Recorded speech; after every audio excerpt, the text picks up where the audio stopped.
In the words of the legendary Lou Gellerman, hello, dog fans, and welcome to the Sound the Siren podcast because everything matters, including, in case you missed it, we're a proud inaugural member of the College Huddle. Please check out at College Huddle on Twitter, thecollegehuddle.com, and other podcasts in the College Huddle network. I'd also like to say a big thank you to Daniel from the Gator Truth podcast for having me as the inaugural guest on the Why We Huddle series. I am, as usual, your host, Hooligan7. I'm joined tonight by Big Hood and DJ. Gentlemen, how are you doing this evening? Good, man. Can't complain. Great. Enjoying this husky spring so far. Yes. With one exception, and we'll certainly talk about that. Without further ado, beverages is, of course, how we start off every show. I'll go ahead and I will turn over a new leaf, and I'll go first. I am on team bubbly H2O tonight. I have a Nixie strawberry hibiscus sparkling water, and it's tasty. Hey, put a little alcohol in that. You got a White Claw. Hey, come on. Exactly. Nah, I'm taking it easy. Smart DJ, man. how about you? What do you got tonight, bud? I got some water down here by my feet a little bit, but dang, if I remembered it as the inaugural episode, I should have got some claws out, but next time. Yeah. Inaugural episode as a member of the College Huddle Network. Yes, at that's least, what I which mean. we're- Yes. Yep. How does this even happen? So I have my whole water filter over here, first of all, so I always got the water. But I have a space dust. Oh, You know what I mean? nice. What's even happened? I got you two drinking H2O and then carbonated H2O with flavoring, and I'm over here cheersing, you know? All right. Well, sorry, I've got one left in the fridge out there that I'm saving. By the way, if you get a chance to, I believe the brewer's called Holy Mountain. They've got one called the Mariner. That's a Kolsch style. It's quite tasty. I just chose not to partake in it this evening. Without further ado, I think we can move right along into stupid tweets. And I'll go here again. I will go first, and my stupid tweet is at FFBuckCLE, screenshotting that in overall score on 247. This is outdated now because there's more commits than this now, I believe, but that Michigan and Washington were basically last in the Big Ten in recruiting. Again, not looking at the average recruiting ranking and just looking at however they put that total score together. Long and short of it is, unless you're looking at the averages, you could have a huge class of 30 with a bunch of 85s that's going to outscore a class of 1890s. I think we all know who's going to end up better on the football field, and that also doesn't take into account development coaching, which can put like a 0.8 push a 0.8 composite player past a 0.93 composite player. And if you don't believe me, just look at the two teams that participated in the national championship game. Exactly. My stupid tweet is from Chase Goodbread. Well, that bread's molded over there. But it's Kalen DeBoer's. It's two pictures of the spring game of UW last year and their spring and Alabama spring game this year. And it's Kalen DeBoer's spring game crowd last year versus this year. And he's just trying to highlight the hype centered around the program. And I commented, like, obviously there's stuff to do in Seattle. What is there to do in Tuscaloosa? You know what I mean? So it's just super funny how, obviously we would love to, fundraise. We would love to have the it be a lit atmosphere. We enjoy the fact that our athletic department and our media team are trying to get more people in the stands to support the kids. We definitely respect that. But let's not act like, the casual person is going to pull up to, Husky Stadium when there's a bunch of things going on in the city. So, well, I believe, and I think somebody pointed it out, the day of our spring game last year, there was in Seattle a Mariner game. Both the Reign and Sounders played a home match. The Kraken, I don't think we're quite in the playoffs yet, where we're on the verge of making their first playoff appearance in history and had a home game at Climate Pledge Arena. That's just the sporting landscape and the Husky spring game. That's just the sporting landscape in Seattle, let alone things to do like hiking, the Seattle Art Museum, something at Benaroya Hall, going out on the water. I don't think we had it on May the 1st on the opening day of boating season, or like for the Windermere Cup, like we've lined it up in past years. But yes, there's significantly more to do in the city of Seattle than there is in Tuscaloosa, Alabama. That same day, so the day before Justin Timberlake's in town, I do think that same day is Justin Timberlake, 21 Savage, and then EDM DJ iOS XO. So like, there's for also this year? other things that are going on during the night. So it's Yeah. What do you mean? That they have all those things all the time in Eugene every weekend. No, and so, I think some Eugene Doc fan Motel. or somebody pointed out like, oh, all those times there are different times in the spring game. I mean, it doesn't matter a whole lot. Like most people aren't gonna be like, oh, I'm gonna go to 2, 3 events on one day. Like I'm gonna spend all my day doing that. Like most Yeah, people don't do that.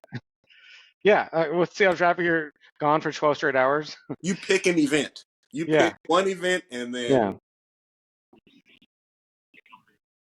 Exactly. sure there's some people that might do both, but majority of people are not. I'm doing 2 events that night. I'm doing 2 events. Yeah. Yeah, it's. How about you, DJ? Any stupid tweets other than just at Duck Twitter? No, there was this one account. I was searching my phone since we started talking about stupid tweets. I can't find it. I should have had it ready, but there's this Arizona fan who's just still so I mean, don't get me wrong. I'm still mad at Kalen DeBoer, but this guy's obsessed over Jed Fisch leaving Arizona and tweets nonstop all day, every day, and like saying like some really hateful stuff, but I can't find it. But he just embarrassed himself on the timeline. Some Arizona fans, so a lot of Husky fans have been calling him out, but I can't find an account. So my Those dudes, bad. those dudes are hurt over there, bro. Yeah, Like they're not about to steal players from other teams.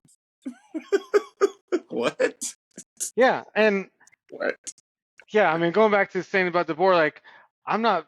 He's gonna try to get players from our team. I wasn't mad about the players that went over there. Like they're so like we got a couple like not even starters from Arizona, and they getting so mad. And yeah, it's just at a different level with these Arizona fans. Well, it's what happens when you have a coach that leads them to their third ever 10-win season. They're not used to playing the game with the big boys, and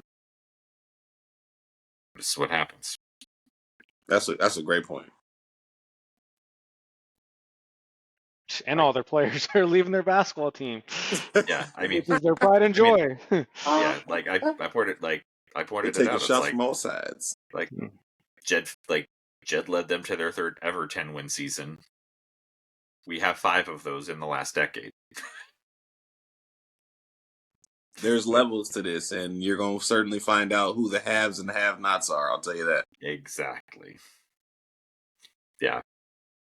I think there's a segue to be found in terms of speaking about anger at our former head coach, and it largely for me is less about leaving and the manner in which he left. More of my anger at this stage, and it's not just reserved for Coach DeBoer. It's also for Coach Greb, for Coach Marks. And honestly, I have frustration with the university at large and the athletic department for how they handled the situation regarding a running back who will not be named on this episode. Before I say anything else, I certainly want to say that our hearts and and our prayers and deepest, best wishes and sympathies are with the women impacted in this instance. The long and short of it is, from in my take on the situation, is that in light of the incident that he was involved in along with Diesel Gordon with the cyclist prior to the season that caused him to miss some of training camp, even though that there was the first woman impacted that was assaulted temporarily or for a time recanted her story. She made a report to the Title IX office at the university, so clearly something happened. He had no business being back on this football team after that came to any sort of light. Due process in a court of law is one thing, and then certainly in that context, you're innocent until proven guilty. But playing football is a privilege, not a right. He had no place on this team, and to me, in terms of my anger with our former coaching staff, it's a clear indication that they prioritized winning over making the right decision as a human being. He had no business on this team. Well, who's more at fault from the things that we know? Is it the coaching staff or is it the athletic department and I think administration? there's culpability to go around, in terms of, at a certain point, yes, the definition or like the clear delineation of this player is officially suspended. It sits above the coaching staff's head at that point in time. But you also don't have to, like, that's all well and good. But you also don't have to put him out in the field. He can travel with you. He can be a part of the team. But you don't have to put him on the field. He doesn't get to, particularly with guys like Sam Adams, Danielle Nada, Will Nixon, who kept their noses clean all year, who you could have played in that situation, and that decision is absolutely theirs to put him on the field. That's the coaching staff. Yeah, I'm right To my there mind. with you, man. There's nothing additional that I have to add in regards to that. I think you nailed everything. I think disappointment, you know what I'm saying, for um, you know, not only a football team that I enjoy rooting for, but an institution that I stick with and take a lot of pride in, with a lot of the academic integrity, a lot of the overall integrity of the university, the prestige of the university, the academic side of things too, and this is just an unfortunate stain, but um, you know to the people you were talking about holding accountable. I think that's top down. I think everybody had a role to play in him touching the field again for us. So I just want to give an overall shout out to the young ladies who banded together and had the courage to be able to step forward, setting the tone for other young ladies or young men who are put in similar situations. So It takes an I immense enjoy amount of that courage, deeply. and that's absolutely to be commended and respected.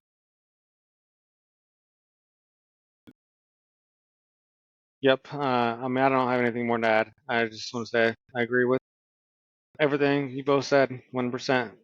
And you said it And well. for that, So and for that matter, I would also say, like, it bears, and I don't know what information will ever be publicly available, because it sounds like a lot of the one thing and the one area that tickles some things in my brain in terms of how the previous staff handled it was that there were, I think, messages, whether it was texts or emails, sent to, I believe, the staff in regards to the situation. And in every instance, or from what the reports, I think Christian Cable's article made mention of it, was that in each case, the conversations or the follow-ups were all done by phone, where it's, you don't have the transcript of that, of what was said, who said what, to be able, that smells a tremendous amount of CYA, and that style of CYA stinks to high heaven. But I will also say, in regards to, I have questions, and I will continue to have questions of how, when he did enter the portal in January, how was either, if you take what Fisch has said at face value, that he wasn't aware of the criminal allegations being faced by the player. I want to know whether that's true, or whether Fisch is covering his own ass, in which case I'm not happy about that either. Yeah, I think the positive portion of all this is, you know, nobody responsible is still with the program. We don't have to fake root for anybody, fake support, show fake support for anybody. The AD's gone, the coach is gone, as well as the player. So I think that's the biggest bullet dodged in all of this, and we don't have to fake root for these people anymore. So. Yep. Yep. Well, I think that sums up our thoughts on this particular topic, and we'll move into certainly something that's um, and this is not to minimize the situation whatsoever. But that there are other things as regards Husky athletics and Husky football to talk about. And we can, I think, let's start with talking about what we've heard from practice. There's certainly any number of folks, but big shouts to Roman Tomashov and Lars Hansen and Christian Capel for all of the reports that we're getting from practice. From what you guys have heard thus far, what are you most encouraged by about what you're hearing from the team, and with the transition into the new staff, or kind of highlights of the spring, and certainly with some rather famous faces that have been around the program lately? Denzel Boston is that dude. Everything everyone's saying, and the videos I've seen, man, like the hype is real with him. I know there was hype last year, but it's tough when you got 3 NFL dudes right in front of you. 4, yeah. But yeah, I'm excited to see him out there, and anyone's paying attention has seen the reports, and that it seems like he's like how Rome was in practice 2 years ago, just taking over. Yep. I mean, and he's not mossing walk-ons. He's No, mossing highly, like, the guy who we are all very, very happy is now a part of our program that had been at Arizona, a 6'4" corner named Ephesians Prysock, like mossing him. Obviously, we saw the development, and that Elijah Jackson is not a small corner, and obviously he made a play in the second to last game of last season that will go down as one of the biggest plays in Husky football history. Obviously, you've seen what we know what Devon Banks can do when he was healthy at the beginning of last season. Yeah. Oh, I want to give one more shout out to your name and some people covering it. I haven't heard of this guy until spring ball. Nick Lemke, can't pronounce his last name, but yeah, he's dialed in and is at all the practices, posting good updates. So give him a follow if Yeah, you can. I was gonna shout him out as well as Evan Feather as well. Oh yeah, of Of course, course, yes. Evan. Yeah, Evan, my bad. I'm Oh, sorry. you good? But that's why It you was got all not. It three was of not us here. personal. We picked yeah. different people Yeah. My overall kind of takeaways is just really kind of cool. Just seeing the team speed increase. You know what I'm saying? It feels like we're super fast. Everything we're hearing is obviously from the skill players, skill positions. I know what type of dog, guys like Zach Henning are, but I wouldn't say I've heard any crazy ravens about the offensive line. So that's kind of where I've been kind of looking for things. Like I said, skill positions. We've been hearing a lot about the wide receivers. We've been hearing a lot about the DBs. The corners making a ton of plays on the ball. A little bit about the running backs, and then obviously, where there's smoke, there's a little bit of fire. Just some, quarterback excitement. I'll say. So yeah, I've been super And excited about a lot of skill positions. one non-skill position player that we were hearing a lot about before he might have got hurt. I don't know if I'm allowed to say that, but Durfee, he was Mhm. a beast from what I heard, and I don't know if his injuries are serious or not, but I heard he missed a practice or two. But yeah, I heard he was out there killing, and so it's good because yeah, you're right. We've mostly been hearing about skill position guys. I mean, I don't know if we have enough guys even for an offensive line right now at the moment, but so it sounds about right with skill position. We'll talk a uh, little bit more about that particular position group when we start to talk about recruiting and what we're hearing there. which position group? Sorry. Oh, we're talking about O-line and what we expect kind of over the Okay. course of particularly with the portal is open. Well, that freshman Michael Watkins or Mm-hmm. something, he's looking like if push comes to shove, he can step in there just from a physicality standpoint. Was hearing that Henning was having some struggle with the snaps. Still about Elisha Jackett's physique still. Solo looks like he's kind of built the right way. Tafai is built already to kind of play. Obviously as a party, but some other guys on the other side of the ball, I haven't really heard too much about, but the fact that Maurice Himes is running with the ones was real impressive. And obviously Holzclaw. But somebody that the people who have the athletes we've spoken to on the pod, Sebastian Valdez. I've actually heard a little bit about him as well. That's true. Yeah. Players, but from kind of some of the writers and some of the fans that have shown up. So the muscle, apparently, the big muscle. Yeah. Yeah. And Which one of the guys that we had on the pod was really hyping him up? Was that Dershey? Oh, it was all three, really. Yeah. Yeah. They complimented his physique and like his work ethic. Yeah. Yeah. Mm-hmm. Yeah, it's awesome. And I will say, it did come out today that speaking of guys that we had on the pod, that Anthony James has entered the portal. Yeah. I didn't get a chance to take part in that conversation, but certainly wish Anthony nothing but the best. And agreed. I think we will all be huge fans and cheering for him wherever he goes, unless it's one place, and I don't think that's the place that he's headed. So yeah, there's. I don't always root for guys that. Not saying I root against them, but root for guys that leave the program. But him and Vince Holmes are two guys I'm going to be pulling for sure wherever they go, as long as it's not. You see, one Vince place. was born, bro. Vince was like, "Dang, this is where I want to go. Hey, this is where I wanted to go to school. Like, I love the city. You can just see it in Vince's just whole leading up to it, man. That's when you marry the school, and then you have to make a business decision. Like, that's the unfortunate part of everything that's happening right now. Is if it was still kind of this natural developmental process, Vince will be prioritized right now, and so it's kind of unfortunate. Those kind of like loyal dudes to programs that last 2-3 years and they become a fan favorite. Those guys don't have the same form of value anymore. So that's RIP to the pageantry of this game we fell in love with a little bit. Right. Well, and I mean, it is, and it's part and parcel of what, it was in the hype video about, that came out on social media this week about, and like the whole thing about the 33rd NFL team. Like Fisch said it in one of the comments that's in that video. It was like, you have to fight for your spot. And basically my staff wouldn't be doing our job if we weren't out every day looking to put the best potential team on the field in any way we can.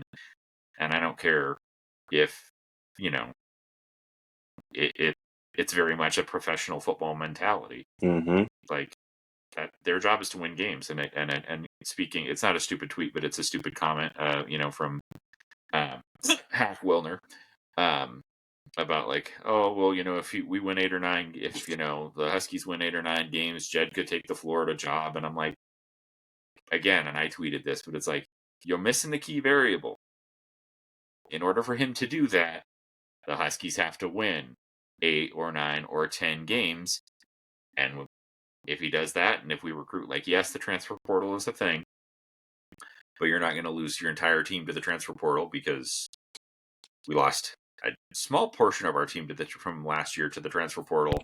We lost a bigger percentage of our team to the NFL draft and to graduation. If Jed leaves, whether it's next year, it's the year after, or the year after that, there will be buyout money. He will have won games and recruited, will be just fine, and that money will go to pay, and keep this momentum rolling down the line. Like, and I mean, this to kind of a little bit of piggyback is, the bags that we initially, when this NIL thing came out there, we had this understanding that Washington was going to slow play the paying for the high schoolers. We had a general understanding as a fan base and we respected the approach that we were going to pay for proven commodities.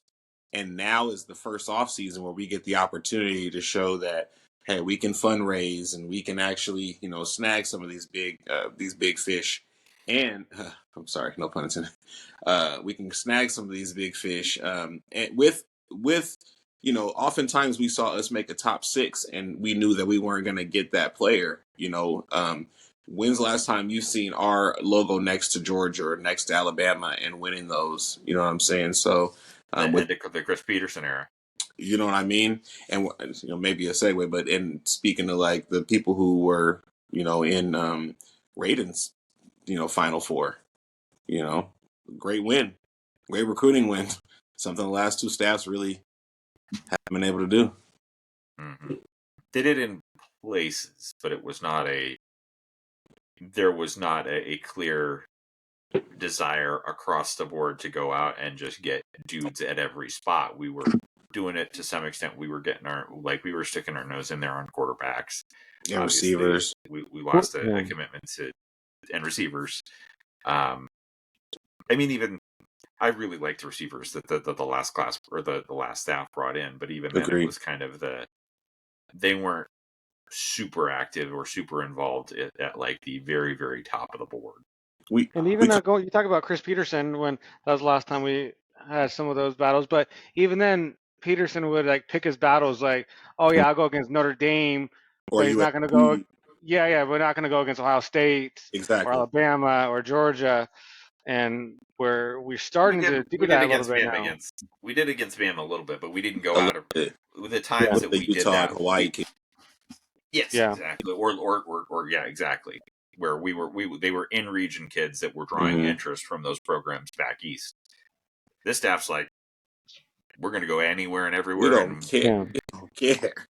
We don't care. Like the NFL, the NFLification of our program. I mean, that's case in point of like, do you think Steve Belichick is going to be like, oh, that kid's here and not there? I know. People want to talk about. I told Hooligan DJ pre-show. People want to talk about recruiting rankings. Washington has a commitment from the starting quarterback from Mater Dei and the starting wide receiver from IMG Academy.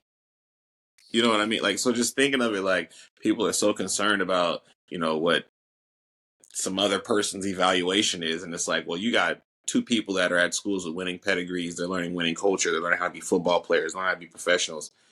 That's what made somebody like Jalen Polk and Rome so good, is that they're professionals. You can't quantify that element of, a recruit without obviously beating them and stuff like that. So, yeah, and I mean, we're probably going too much in depth here, but people always talk about recruiting rankings, and that's a little bit of a factor, but it's obviously overblown. But it's more about like, okay, who are you beating in these recruiting battles for these kids, and like how high on the board are these guys that you're getting? Like, are you getting your first and second guy is like not 10 down, but he's rated a 4-star, so it's a huge get. But like you whiffed on your first 8, 9 guys, so that's what's most important. The last 2 staffs have kind of tail tucked and they've sacrificed their top 3 people on their boards just so they didn't have to compete with those. Oh, we're not going to get. They just got offered by Ohio State. Okay, let's move on to number 4. Like it's like that versus like, oh, okay, they offered him. I'm call them up. Yeah, hey man, hey, I see you offered. Oh yeah, we coming for that. There wasn't that, and it seems like that's what we have now. You know what I mean? Just you got offered by Florida. That's cool. Go ahead and visit all that and see how trash that is. We got that. What we have on this staff now, you'll forgive the pun, but we have dogs. Come on. We got fishermen coaching and dogs on the trail. Mm-hmm. We had some dogs. Those guys, regardless of the conversation, those guys can coach. Mm-hmm. Flat out, like those guys can coach. They didn't get after it on the trail like this staff does. Like, again, I will repeat what I've said constantly. This staff and this head coach flipped a 5-star wide receiver from the University of Oregon and Phil Knight's money off of a 1-win season at the University of Arizona. Yeah. If you don't think these guys can recruit, you're not paying attention. And if you don't think that Washington is going to be competitive going forward in this landscape with this staff or with the next staff, you're tripping. You haven't been paying attention to what Washington can be when we pay players. They had a 5-star they had a 5-star D lineman commit to the school for a while until Oregon dropped like the fattest of all bags that Mhm. no one can compete with. But yeah, they know what they're doing. They can recruit. And we're not going Okay, to win like every recruiting battle. no. But we're getting it. But the previous staff wasn't getting in them. And look This is where a completely they're from. side topic. Oh, sorry. I just say one thing. That again, this is kind of off topic, but it's about Oregon when they're recruiting. Like some of these recruits that they get, like oh, Tosh FaceTimes me every day and calls me every day. I'm like, man, if that was me, I don't care if I'm 16, that would be annoying as hell. Like I would not want to talk to anyone that's Especially Tosh. yeah, that's not like my mom or something every day. Like I don't know how that works with some of these kids.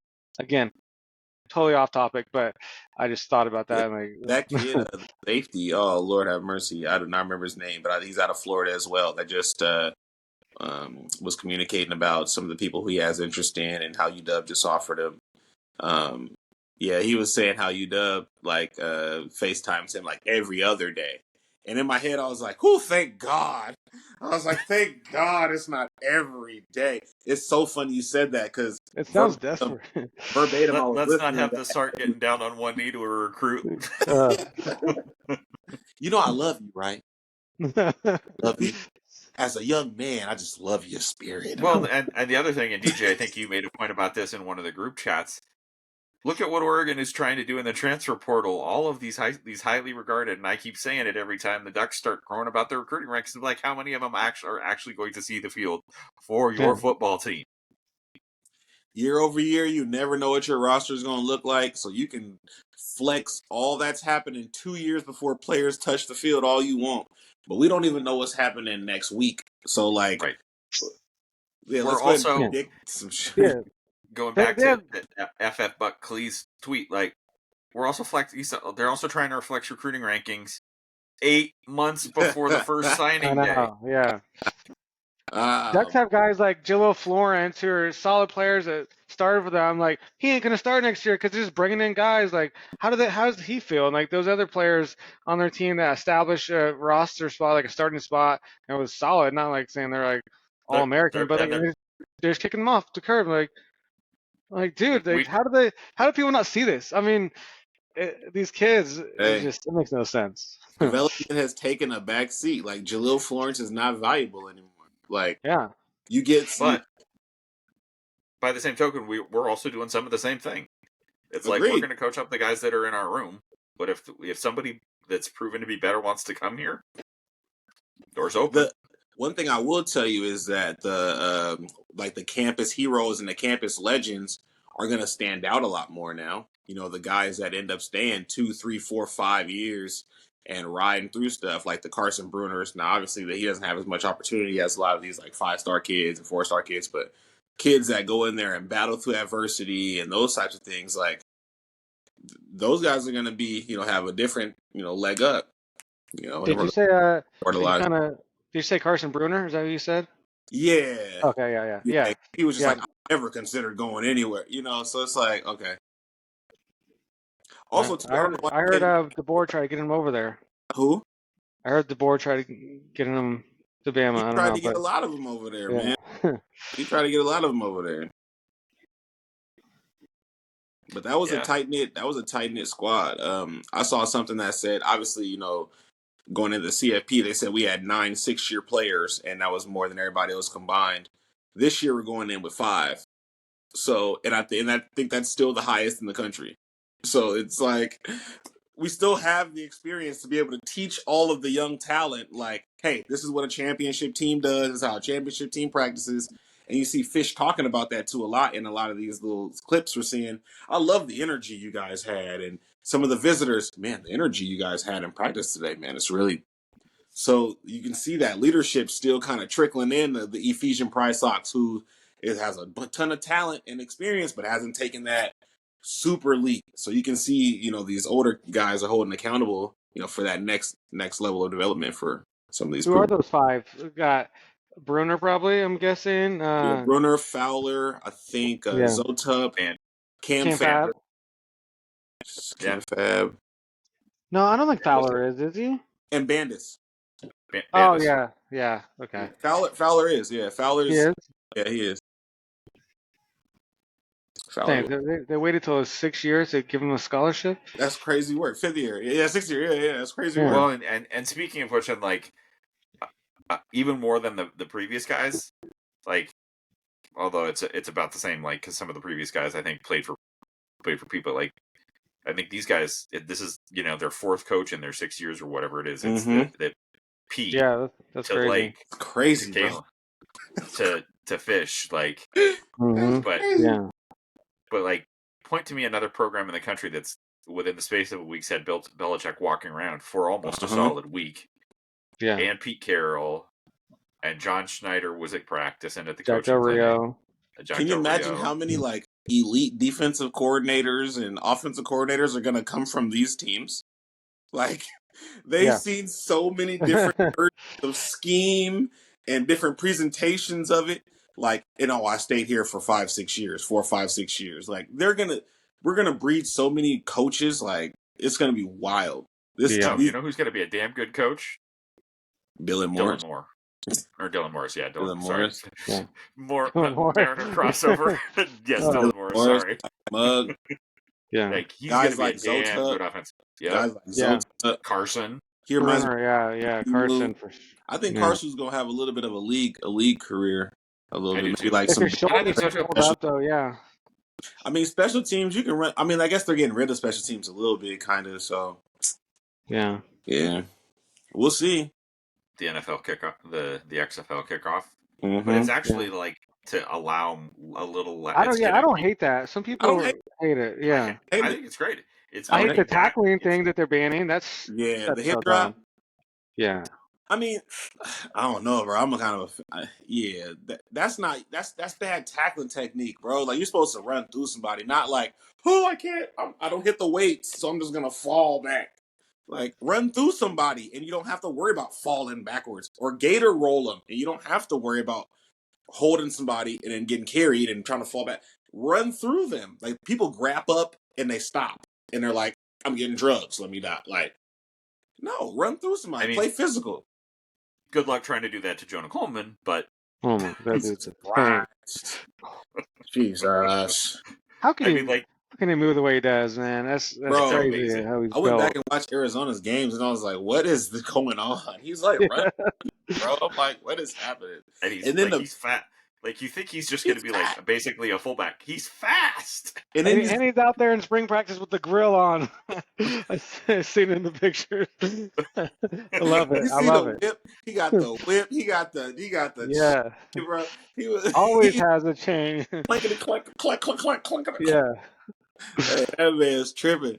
I didn't see it. He was on. I guess he was on IG Live, and Yeah. X was saying some things he was saying, like, "Oh man, he sounds like a funny dude too." He was like clowning on a bunch of people, but yeah, he's funny. Man, that's why he racked in, bro. He got the Louis little thing. I ain't gonna pocket watching. I'm gonna be quiet. I ain't pocket watching, man. You do your thing, big dog. You do your thing. Enjoy it. I'm glad to see it on my leg, man. We ain't seen nobody fresh and dripped in butter for a long time, man. Yep. Yep. You know what I'm saying?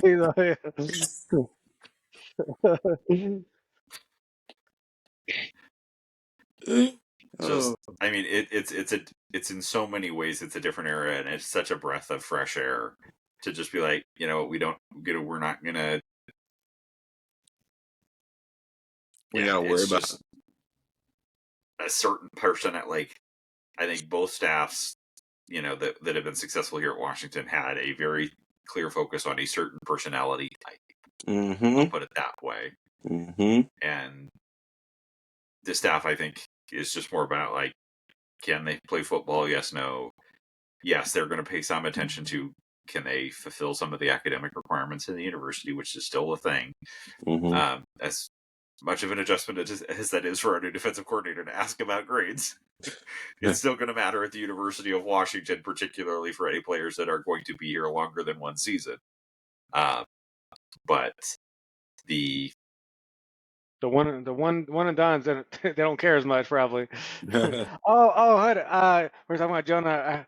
You're not in the one group chat, and somebody posted a picture of Jonah, probably from his IG, like with his fit at a gas station, Yeah, and with some that some of whole fit. some of the white guys were, like, making fun of him, but then like uh G and like X and Purple King are all like, nah, man, he's fit out there. Like He's that's how tripped they out, take bro. pictures too. Like out of the gas stations, those are the best pictures. Yeah, he was dumb dripped out, bro. That blue little shirt. I almost Googled what that shirt was. I was like, ooh, that's hard, bro. I was like, ooh. Hey, Jonah, man, I'm gonna need to figure out what that shirt is. You gotta DM me. Tell me what that Yeah, shirt is. I gotta step uh, out in that too. that's too good. That goes stupid. But uh, it's it's just really fun to see. And I think that we're gonna see.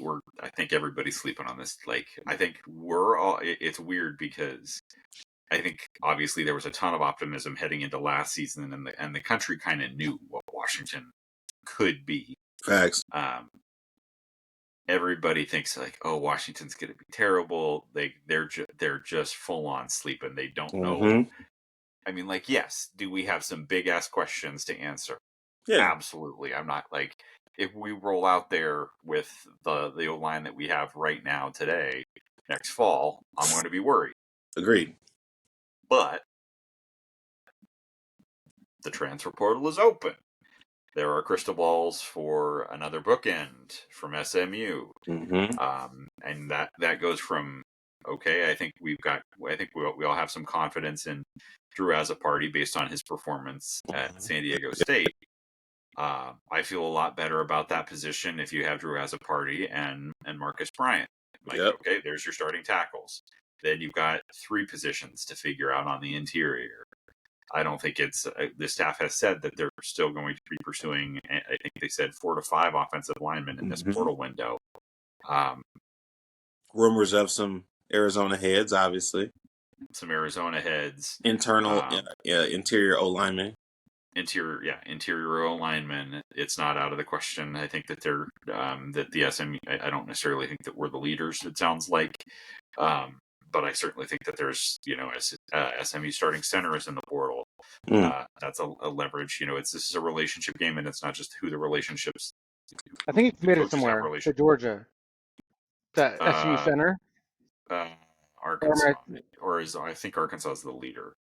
maybe I'm wrong, but I thought I saw I might have committed somewhere else. But yeah, watch out for them. A couple Arizona guys for sure. I mean, one thing that people aren't really kind of talking about is, you got to present these conversations in context. Outside of Oregon, Ohio State, like, what team after that doesn't have like a gaping hole somewhere? And not just a little hole, but a gaping hole. Like, every team after those two, those guys have gaping holes. And obviously having a bad offensive line or slim personnel there is that can ruin a whole season, as opposed to not having a good edge group or not having good linebackers, right? Yep. But everybody has like huge holes beyond the top 2 teams in the big. So, I mean, we're in a very good spot, and that's why I'm not like super panicky or anything like that. Just because if we already have a connection with Arizona, I think we all kind of had some type of feeling that spring portal was going to be lit when it came to maybe like circling back, spinning the block on the Wildcats. So Jakaru Davis is still in the portal. That's just such a stacked position that I'm like, imagine those trickle down effects. You take their whole offensive line, and now what I'm saying, Noah and T Mac are just like, wait, bro, are we really gonna have my bag year for T Mac on a 3 to 4 win team? They're gonna Now be like the 2 Will other dudes. Smith gift from Fresh Prince. Be the last ones there. Hey, just Yeah. Yeah, no. Well, I mean, and you want to talk about let's talk about the team that we beat or that beat us in the national championship game. You don't think they have a huge ass question mark at here's the question I'm going to ask you gentlemen right now. Alec, would you rather in your quarterback room Alex Orgy and Jack Tuttle and a big ass question mark with no quarterbacks of real note available in the spring portal, or your presumed starter is the Option B. second. Option Yeah. B. Or Will Rogers, It could be Damon William, me and DJ, bro. right, right, or Rico. Hey, like Ace Ventura. Washington does not have a question at the quarterback position No. anywhere near to what Michigan has. Like, yes, we have an O-line question more than they do, but like you look at Michigan, they're not like, oh my god, they're going to be complete world beaters again this fall. Like, no. Wisconsin holes, Penn State holes, all the Iowa holes, Penn State, Shia LaBeouf holes, all in the conference. Well, and Penn State's best receiver is in the portal. Yep. Saw that Drew Aller spring game performance. He's like, nope. He said, what's crazy is there's some accuracy problems. Let me go ahead and get Dr. Strange up out of here. It's like, and it's the curse of John Donovan. It's a John Donovan evaluated quarterback. That whole new offensive coordinator stuff did not work. Yeah, but also too, I see Texas is losing a lot of like their. It's funny, a lot of the depth pieces. A lot of the edge guys that we played in 2022 that were kind of forced to play because everybody opted out. They're the ones leaving. So like they just didn't make the next cut. So they've developed. They just turned into role players instead of these stars. So there's a lot of like second string or that third rotational edge guy available right now too that we kind of need as well. Yeah, I mean, and like, we could use an additional piece, but like the thing that everybody's sleeping about, in my opinion, is that like they're sleeping on how good this defense could be. Like, yes, could we use like we need one, and maybe like in an ideal sense, I'd love to get two more big bodies in the middle of this defense, and where you can like where Armand and Javon can be, like part of your like could be like your third and fourth tackle as opposed to like if you put let's just Alenius getting reps too, right? But if Alenius gets his first reps and his first playing time as your fifth tackle, as opposed to having to be your fourth or your third, like where you're not trusting young guys because you brought in some guys ahead of them, like the big question is, and we were just talking about Takario Davis, like this back seven is stacked. like yes, we've got who's going to play at one safety, and I think Peyton Waters is out there going crazy. He big as hell. Timeout. Why he so damn big? Yeah, it was like 6'2", 175 listed. He walking around. Yeah, coach. So yeah, he's grown ass man. Right. Okay. Yeah. I'm not looking for plaudits here, but I want the record to show I'm Peyton Waters truther from way back. Bruh, he is huge. Hey, speaking of truther, if you guys remember last year, I'll say his name because I'm gonna say some good things about him. I was kind of an Esteen hater. Like I was like, oh man, he's starting for us. Like he was playing well, but by the end of the year, I'm an Esteen truther now. He was so nice for us those last like 3 or 4 games, and almost had a heart attack when somebody said he missed a practice. Yeah, and it was like some people were like, oh, is he going in Portland? I'm like, oh. Hell no! Look, but he was back. And let the record show his Cam Fab too. We had some deaths about Cam Fab. And hey, those were legitimate. When it comes to DBs, bro, y'all don't play with me, bro. I'm telling you. Because in college, you can just fit a role, and if you're elite at the role, like Elijah Molden was a role player in a good defense. Cam Fab has the similar like. If you put him in that role, he can play at an all-conference level. Like, same as me, same as Jabbar. Like, these guys are all been limited. And people are, like, penalizing them for their worst reps versus NFL guys. Like, those guys at Kent State were NFL guys last year, and he never got rid of that moniker. And Cam Fab, that Michigan game taking a bad angle, now he's the best angle taker on the team. So, like, it's like, you got to... resonates to Turner. I mean, oh, my God. The Cam Fab criticism 4.0 was legit though for a year or two, but he definitely got better and players get better and develop. Yeah, Peyton Waters is going to be a problem. I can already see it in his face, in the way that he's being coached, and the way Vinny is coaching him too. He's not. I saw that rep where he got yelled at, and he kind of was like put his head down and kind of had a snarl. I was like, oh yeah. He didn't get yelled at, and it's like, man, Yeah, you got that dog in him. yeah. And then getting bullied by Jay Rich, like you missed high school yet? You know what I mean? Yeah, I So saw they're that. acting. You can tell they're building a relationships, which makes me assume that he's probably going to play. That kind of shows some trust, and Yeah. hey, we're giving you an opportunity. You know what I mean? Like it's spring, we're giving you an opportunity. And this so staff is not afraid to play freshmen bruh, anywhere on the nope, team. red shirt freshman, nope, True freshmen, Yeah. they are not afraid.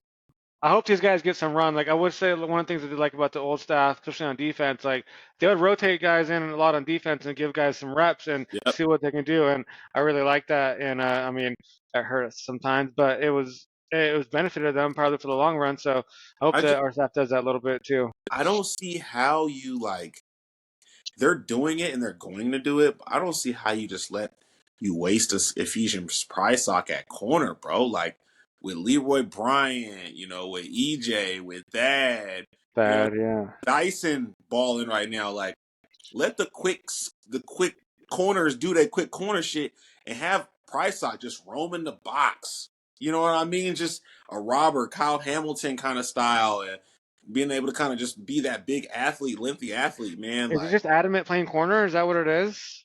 I just think it's if you're 6'4" and you're lengthy like him, you can kind of trend set.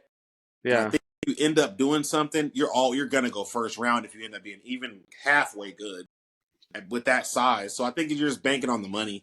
That's a bigger money position for sure. But I also think that with what we know about Steve Belichick's defense is he it's not a. It's multiple. This is the only. It's a multiple, and so I think you're going to see some of that. I think you're going to see him at a true corner. I think Leroy big as hell. Yeah, he is. I forgot to mention this. We're talking about getting some. And we talk about.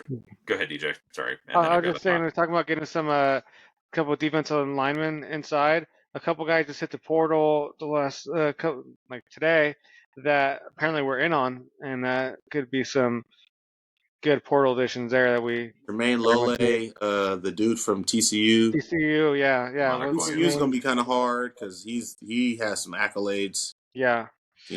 Freshman, I think he's All-American, All-Conference. Been out to USC, I think. Yeah, that's crazy. Yeah. Unless we gave all of our money to Jonah Coleman, I feel like we have some money available because we paid Penix a lot. We paid Rome, I'm sure, those guys. But Jonah got a lot. You already can tell.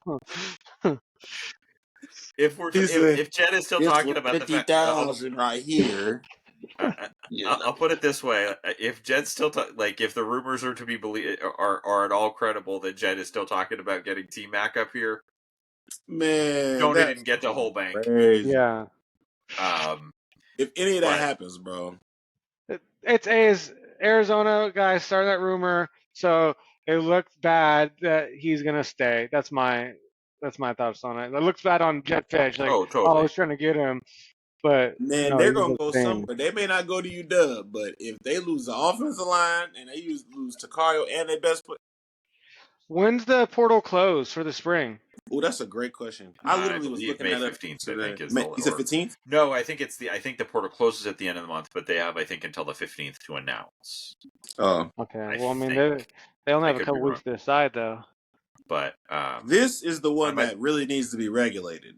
This is the one that needs to be, because this is like a haves and have-nots. Like the SEC rule where you can't transfer in the SEC. I think that should be an umbrella rule, where everybody can't do that. Because you're making that decision, you're moving back home, or you got to go somewhere else, and that makes it a tougher decision to make. I'm already home, and now I got to go to a whole different conference. Oh no, I'll just stay in Florida. You know what I mean? I think they should. That's logic, and NCAA doesn't have that. So they can't. They can't even make any rules, anyways. I guess. Man, the one transfer rule where you can transfer without sitting was so good, and now they can just do it every single year for agency. It's Because the students frustrating. were gonna start suing them, bro. Like, and they can't do anything. They're not trying to fight all these lawsuits. Like, if Durfee had and I'm gonna be honest, bro, if Durfee had a real team behind him, bro, he would have been eligible. They just didn't have enough money to put behind his efforts. Like, Yeah. it took North Carolina a while, but they put money behind the efforts where the governor was like, "You better da da da da da. We're gonna sue." So then that's why Taz was able to play. Like, we just didn't fight like that for Zach, you know. Yep. But it is definitely a whole new world, and yeah, I do real quick. We do, I need to look at some of I know there's tape on CJ Wallace, the commitment we got, like number 2 kicker in the country. Speaking of an athlete from a specialist from a school we don't get players from all that often. A kicker at Modern, or no, or he's at Bosco, I guess. But still important. Yeah, our kicker. I haven't had a chance to look at all of his film yet. I do want to talk briefly about Raiden Vines Bright, the commitment we got from that you were talking about, Hood, from IMG Academy. 6 foot, 100 listed on 247 at 6 foot, 190 pounds. He is a 4-star by the composite, a 3-star on 247 because they're idiots. This guy is going to, like, I will say, first and foremost, one of the things that I love about Raiden Vine Sprite's film is how many highlights he included of him blocking. Mm-hmm. Like, this is a team. This is a guy that, like, is not just about him; is about the team. Dude's, I'll use the cliche. He's got that dog in him, and he seems to like hitting people. Yes, or even as a receiver. This guy is going to be an absolute force for us. Particularly, I think he's going to end up probably a little bit more in the slot and be an absolute monster. I just remember pre-show just talking to you about who immediately came to my head when I saw him. And it was mainly because of like his upper body build and his run style, but the skill set didn't match. But within brainstorming, the system that player had come from that I'd comped him to, it kind of rallied me back to somebody that he does actually kind of, skill set and body type kind of reminds me of. And it's Terrence Williams, the Baylor receiver. The one who ended up playing for the Cowboys. Just kind of that really good size, really solid route runner. That like low to mid 4.4. That run after catch, you don't really catch from behind. Just a really crisp receiver. More linear than kind of the left to right wiggly kind of guy. Gets really north and south in a physical manner. I just feel like coming in at 6 foot, almost 6'1", 190 pounds. He'll probably be 205 when he's playing. He is in the mold of a very physical wide out on the outside that could either be versatile enough to come in on the inside, or sorry, he's a slot receiver that can be versatile enough and has the size to go on the outside. So yeah, I'm a fan of his versatility, especially in a Jed Fisch offense. Yep. I think you could. I mean, I think that there's going to be any number of different ways that they can get him the ball, and he's going to be very, very dangerous with it. I agree. And go ahead. What? No, you're good. I was just saying, like, to echo, like, and it's something that they got pointed out in our GCs. It's why probably a good, from what we've seen of the spring, maybe not the immediate future, but I would say that if I was a betting man, that the likely future starter at quarterback for the Washington Huskies is a young man named Damon Williams. There is definitely a connection that he has with Raiden before he transferred out to IMG. Was from a high school down in Arizona, and we're going to be just fine. Man, that kid, dude. Like I said, I'm coining the term now. Highlights on demand. Come on, you better TM. What did gold member say? TM. You need to TM that on highlights on demand. But that kid's going to be a player for us, and I agree. I think we're going to see him a little bit this fall. But I think it's just going to be. I hope that it's just a little bit like what I think is. I hope it's an appetizer, and then he gets the reins and is our starter in 25. I definitely think he gets his 4 games. You know what I mean, and kind of some garbage time if that allows. I think our schedule doesn't really reap too much garbage time, but if it ends up happening, then definitely excited to get him in there, even if it's for packages or things like that. He's not really like a power running guy. Like they threw Orgy in for packages and power run. I don't know what type of packages you would put in for him. Maybe throwback stuff. Yeah. But what Michigan did definitely not do with Orgy is throw him in there to throw the football. To throw the ball. The portal closes April 30th, it seems. Okay. So it is at the end. So it's the end of the month. So it is quick. But yeah, so that's not a long time at all. It shouldn't. It shouldn't be. And it's probably closed until August or fall camp around then opens. Which is crazy, bro. There's too many opportunities for these, man. And you can literally leave and go to a different place. I was having a conversation in one of the national group chats where somebody was like, well, you guys don't talk about the coaches. And it's yeah, we do talk about the coaches. It's equally as interesting, I'll use that word, for UW during this period to snag the player personnel person from Arizona. That's damn, you know what I mean? And so that's no different than having your star quarterback portal out. So these schools haves and have nots are dealing with it on all fronts. From your athletic department and having ADs and their administrators stolen, to the coaches, to the assistant coaches, to the players. The turnover is just this is the Wild West right now. It's not the pace at which change is going to happen and happens. Is not and that's Wilner again, to go back to what Wilner was saying, it's I think most Husky fans understand that Jedd Fisch is not going to be here 7 years from now. And that he's an outlier coach in that regard. That's not a common thing. But we're willing to deal with a splash coach really quick to help maybe the next guy that might want to be here for a while. But even if it's not, then we're fine with it too. But I think that but that's the thing is I think with the professionalization of college football, it's going to be more about win or get out, win or get out, win or get out, win or get out. And to some extent, Washington is going to be, when Washington wins, somebody's going to move up. Yeah. And you talk about to a blue blood or to the NFL or to the league. Boom. There's no program that's this guy's going to be here for 10 years. That's just, I don't think that's going to exist in college football. Those guys are retiring. They don't even want to be a part of this process. Kyle Whittingham's next. Once Cam Rising's gone, I'm pretty sure he's going to be y'all take care. This was great. This was my last run. It's just not built for you think those type of guys. You think Kalen DeBoer is going to stay at Alabama if he's successful down there? No. Look at so you hear all the coaches saying how instead of being a head coach, I'm about to go and be an assistant in the NFL. You know what I mean? Or guys like Chip Kelly saying, I don't want to be a head coach. I haven't coached football in a decade. Let me go coach a position group. I haven't coached a position group and X's and O's in a decade. I want to go back to that versus all this hectic stuff. So nobody's going to want to stay in the college game at a singular school for more than 2, 3, 4 years in the first place. So everybody at this point is going to be... Or those that do, it's going to become exceptionally rare.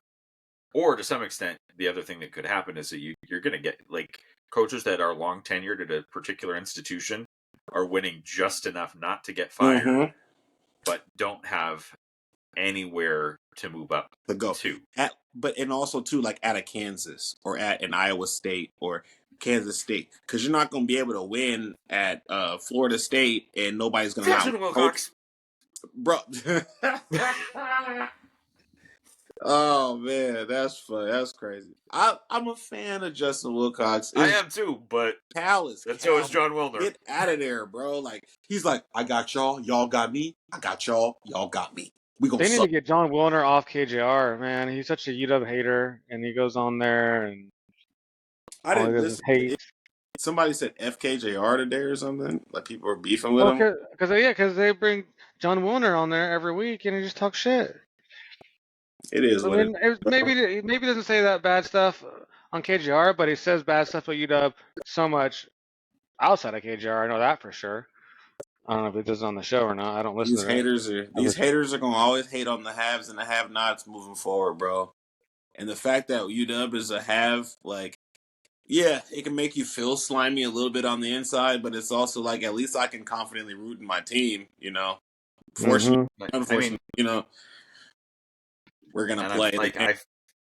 to some extent I feel bad for Beavs and Cougs, and to some extent I Mm-hmm. don't, because like you're not like and I'm like, your athletic department's never been profitable ever. Nope. Nope. Like, you got to hold on for way, way, way, way, way, way longer than And you should have. Like, it does suck that it was Wazoo and Oregon State and not like Vanderbilt and someone else or, you but know, their Wake time's going to come Forest. too. It And just honestly, there's like, as we continue to go forward, like, that's gonna happen. it's going to happen. If Like, you're not bringing in your cut or your Indiana, draw. Indiana football, no. Mm-hmm. Like, it's the landscape is not this is concrete for what's going to be the case for the next 15, 20 years. Like, like I said, I think that what will ultimately happen is that there's going to be further consolidation, and like the bottom end of even the Power 2 leagues between the SEC and the Big Ten will fall out and be kind of the premier programs. That, like, I think there will be probably an additional classification in between, you know, for the last, however long we've had FBS and FCS with nothing in between. And I think you're going to see the majority of the G5 and the bottom half of the P5, or what was the P5, are going to be, and some FCS programs moving up. There's going to be a new classification. And also too, I would say that, like, you know, these institutions have to take advantage of and invest in, right? Like, take advantage of the wave right now of men and women wanting to be involved in specific women's sports right now. Like, softball is the hottest that it has ever been, just as a national sport. Women's softball. Women's basketball is the hottest that it's ever been.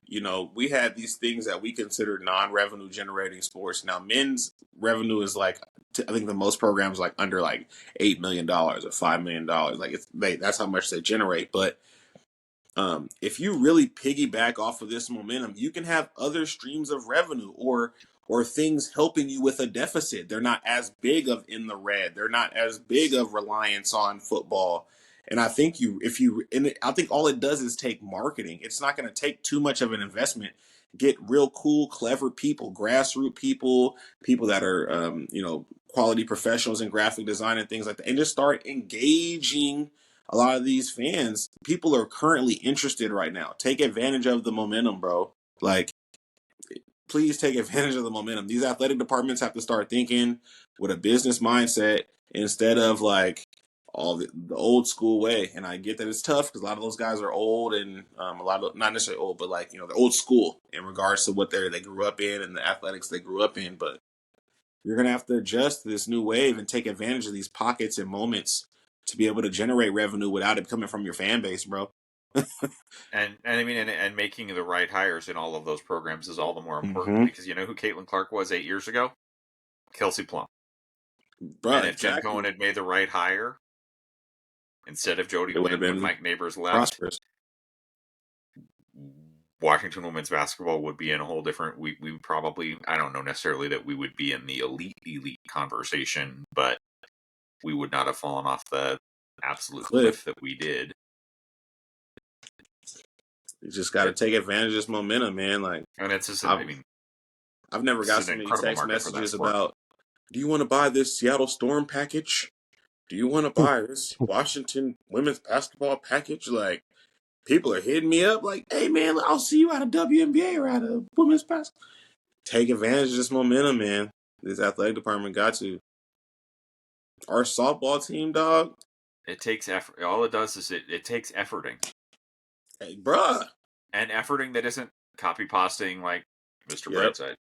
Oh, my God. Was let's but just effort. Like, put the, like, and it's being done really incredibly well by any number of different franchises, even in the Seattle area. Like, the Kraken social media team is fantastic.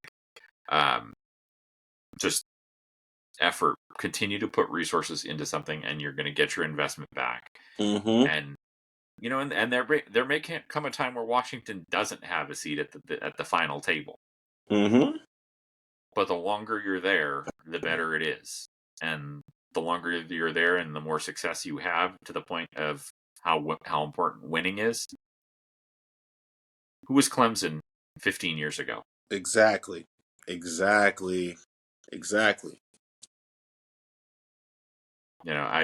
haven't looked at it, but it's like, how many teams in the last decade have 5-10 win seasons? Oregon's That's got it. probably Like, a list of 12 max, yeah. man. And whenever you look at it from that perspective, like whenever I'm in these national group chats, I bring that perspective. Like, I'm like, hey, man, you guys talk about us in a certain light because we don't market ourselves. Not because we're not good.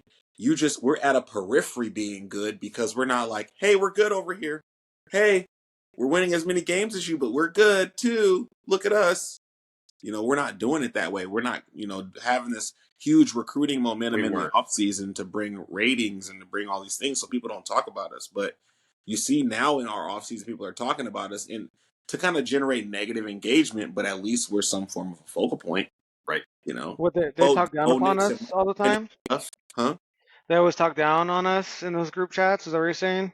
Well, yeah, and then even national CFB media, like when they try to get our engagement, they compare us to Oregon. Is it Bo Nix or Michael Penix? It's never like who's the best wide receiver group? Is it Ohio State, Washington? They never let us stand on our own, so they never market us, where it's like, oh, it's just Washington doing this. You know what I mean? So yeah, but in those group chats, man, a lot of them are like, they respect a lot of the marketing. You see the wave of Colorado right now. That's how do you get a fan base overnight that quick? Higher prime time. You market. You have like personalities in the room, and now you're starting to see that from Washington. You're starting to get. We would have thought that the NFL names were going to kind of bring that, but it oddly, for the fan base, it's beneficial, but the momentum, to be honest, hasn't really resonated amongst young people, like having those NFL guys there. So I think that's why they're really marketing that be a pro. We're having all these guys there. So they're doing their job. Hey, look at us. This is how we're doing it. We're doing it with pros here. And I think a big point to that is coming in 5 days. I agree. You don't think that every high school football player in the country that cares about eventually getting to the NFL is going to be paying attention to what schools players that are getting drafted are coming out of? Mm-hmm. After this draft, bro, people are going to be knocking at the door. Yo, what about this and what about, because a lot of scouts obviously view guys like Jalen Polk and Jalen McMillan a lot more than these casual dudes that make mock drafts and stuff on Twitter. So we're going to see a lot of people go day 1, day 2, and early day 3. The majority of these players. Yep. Well, and I think the other thing, like, if if I can briefly bounce back to, look forward to next season, to the point of like all the holes and how this, you fix some of the holes that we have on our roster and you put up a close to or another 10+ win season and continue to recruit. Mm-hmm. The longer you stay in the national limelight or in the picture, even if it's slightly more, ideal case scenario, like, even in the best case scenario, I don't think we're going to be back in the national championship game next fall. But if we're in the broader periphery of that conversation and don't fall off a cliff, And then that next year, it's just like, oh, they took a brief step back, and here they come again. Yep. Then you're starting to look at, my expectation is LSU from last year. So the team that, dang, I lost to the two best teams in the conference, and in the 12-team playoff, I finished 12, 13, 14, 15. Like, I was right there on the cusp. Like, that's my expectation. You know what I'm saying? If we are able to kind of get like a really good offensive line, then I might have it kind of go a little bit above that. But my expectation going into this year, as things stand kind of now, is like being that LSU of last year. You know what I'm saying? That 9-3 by the end of the year. You know, you're pushing for that cusp spot. So, yeah, I mean, and there's nobody on this schedule. Like, the best team on paper that we play next fall is our last game of the year. Is a team we beat 3 times in a row. That's gonna be a game. Well, and the other game of the year, that's so filthy. The other thing that's going to be really interesting about that, particularly given the Arizona contingent on our roster, if you want just another little kernel of motivation, who didn't get a chance to play for the conference and who did, and who might be particularly have a little more juice and be like, hey, you know, I didn't get to experience that last year, but these guys that are now my boys that I'm playing with, that I've blood, sweat, tears, all of it at practice and in games, I get the experience. Like, that timing and that schedule matches up well. We get the LA schools at home. We get Michigan at home. So, and we're going to have speed. We're going to be physical. It's just going to come down to depth. Literally trench depths. That's what it's going to come down to. Everything else is solid. Trench depths and Will Rogers making good decisions. Yep. And what's a quarterback's best friend is but a good running game. Come on. We got how many of those? Three running back. Adam Muhammad. Yeah, that's one guy that's going out, apparently. We may not be done yet. We may not be done yet at receiver. Oh, Lord, have mercy, Lord. See, and this is why I'm saying people were so sad about Kalen DeBoer leaving. And I was like, bro, he lacked in so many ways. I appreciate him, dog, for being... For first of all, Ryan Grubb and Chuck Morrell are an integral part of that process for him. And were able to relay his message. You know, so he relied on a lot of those guys and stuff like that. So he was a great game day guy. He was a great prep and detail-oriented guy. But Jed is the exact same way. Plus, having the network of recruiters. It's a complete level up. Complete level up. On and off the field. You won 10 games with that Arizona roster? Oh, yeah. Oh, yeah. 1-11 to 5-7 to 10-3, I think. 10-3. And that Oklahoma team, I don't care what nobody say. They recruit better than Arizona all day, every day, twice on Sunday. It's not even. That's not even close. And they couldn't do anything. But yeah. Yeah. All right. I think that about wraps it up. We could go on at length talking dogs, as all of our listeners are well aware. But thanks for listening. We'll be back soon. If not before, we'll certainly talk about what we see at the spring game. I'm certainly planning to be there if I can. But again, thanks for listening. Go Dogs. Go Dogs. Go Dogs. Yes, sir.